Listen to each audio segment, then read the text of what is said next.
Extrait 4, 4, 1, 2. Ces superstitions tenaient donc lieu de religion à nos concitoyens, et c'est pourquoi le prêche de Paneloux eut lieu dans une église qui n'était pleine qu'aux trois quarts.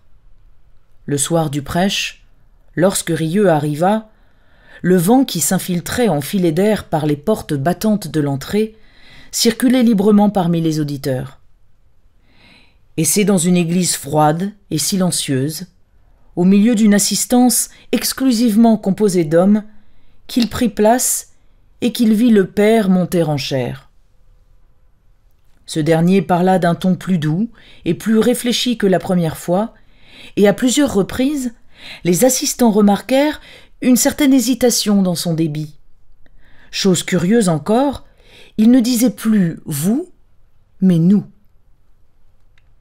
Cependant, sa voix s'affermit peu à peu. Il commença par rappeler que depuis de longs mois, la peste était parmi nous, et que maintenant, que nous la connaissions mieux, pour l'avoir vue tant de fois s'asseoir à notre table ou au chevet de ceux que nous aimions, marcher près de nous et attendre notre venue au lieu de travail, maintenant donc, nous pourrions peut-être mieux recevoir ce qu'elle nous disait sans relâche, et que, dans la première surprise, il était possible que nous n'eussions pas bien écouté.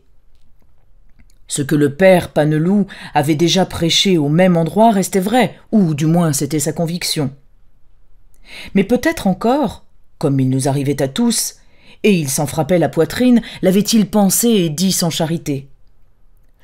Ce qui restait vrai cependant, était qu'en toute chose, toujours, il y avait à retenir.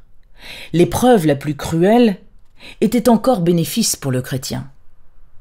Et justement, ce que le chrétien en l'espèce devait chercher, c'était son bénéfice, et de quoi le bénéfice était fait, et comment on pouvait le trouver.